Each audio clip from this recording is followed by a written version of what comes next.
Okay, finally settled down here in DC. So I finally now had the time to go see a movie, and I saw, of course, Resident Evil Afterlife in 3D. Um, so let's get right into this. Do I recommend this movie or not? This is a tricky one. Pretty much, I think you already know if you're going to see this movie or not. If you just want an action fix and are interested in seeing a better 3D effects than I've seen in other movies, go see this, but it is going to cost you. I mean, I paid $13, so it's right there in the middle category. If you don't want to spend that much money, I understand. Wait, but if you're going to see this movie, definitely see it in 3D. I was very happy with the 3D effects they did. It wasn't pretty much every action scene. There was constantly something 3D.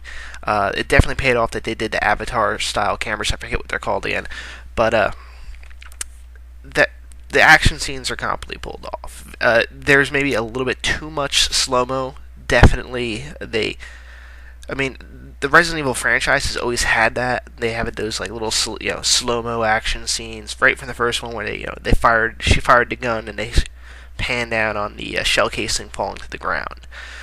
So as a movie to make 3D, this seemed like a good idea because it already basically had those shots in there, but they maybe overdid the slow motion stuff.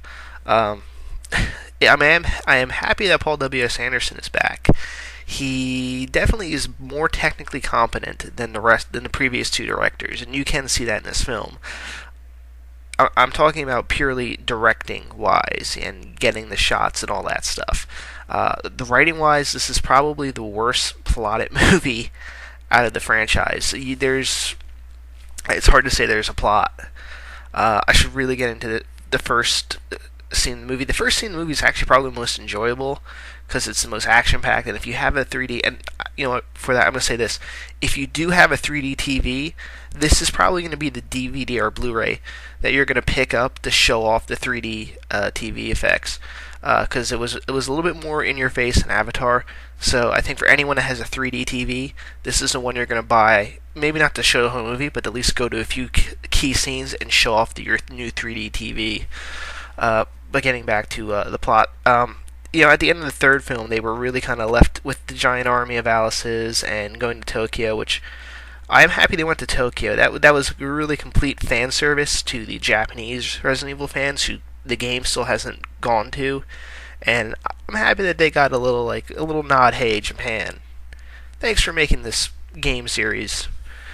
But they basically do get rid of the entire Alice army in the first 10 minutes. I don't think that's really a spoiler. Like I said, it's the first scene in the movie.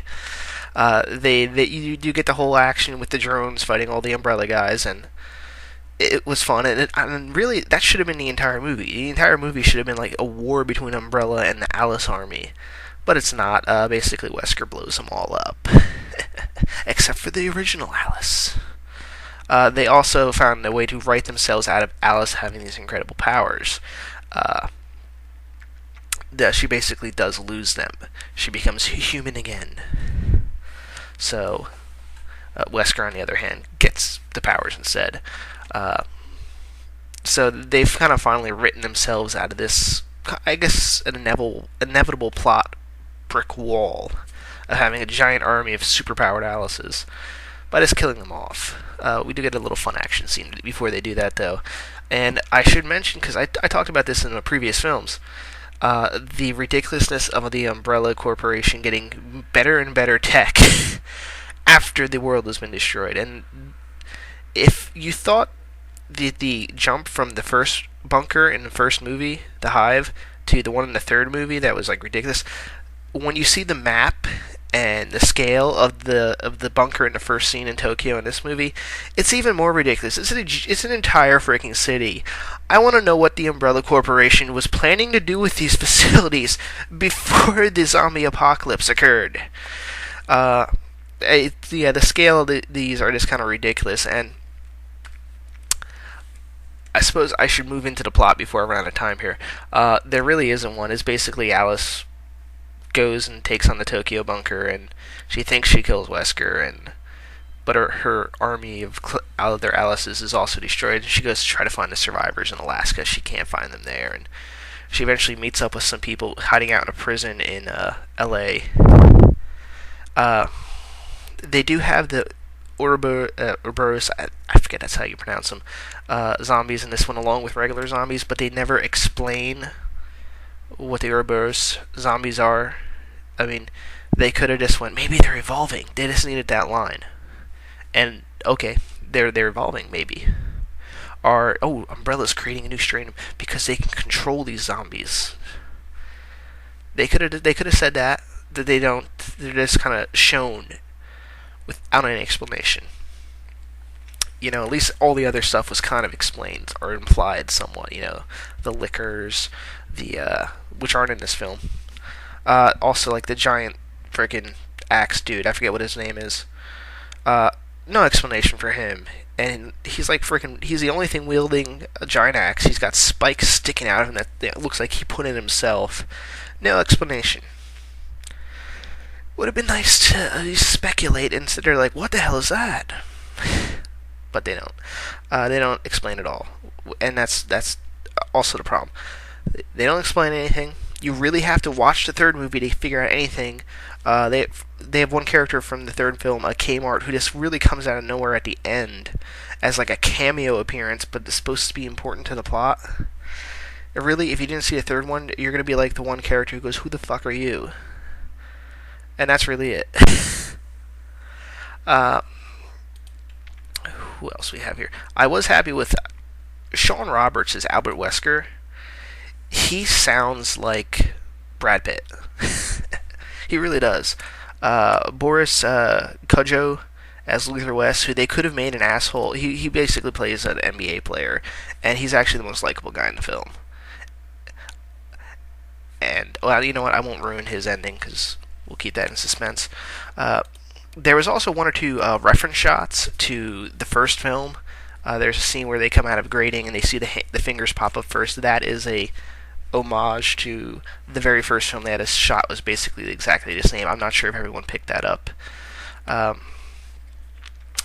What else should I talk about with this film?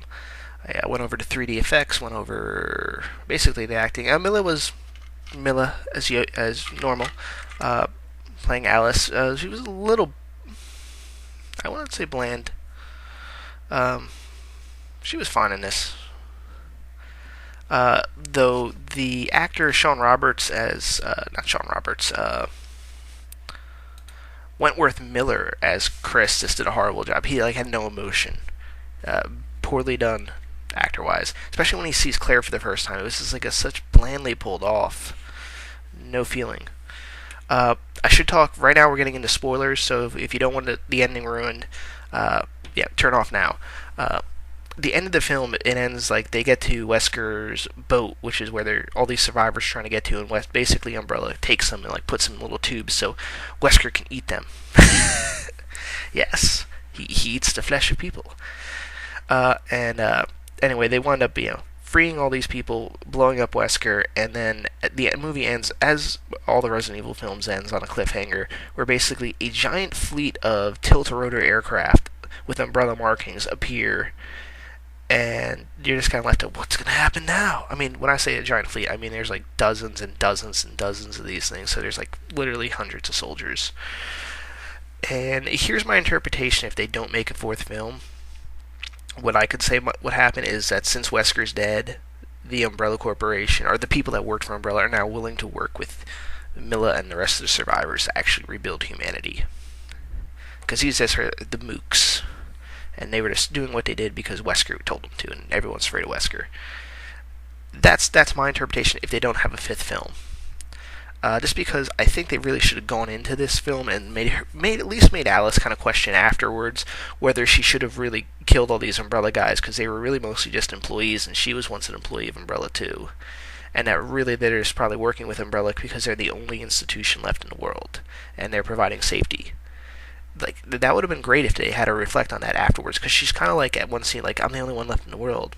I would have loved it if she has, maybe I shouldn't have killed all those Umbrella guys. Maybe I should have just went after Wesker and let them live. That would have been an interesting dynamic, but I can see by the time I'm running out of time, so signing off.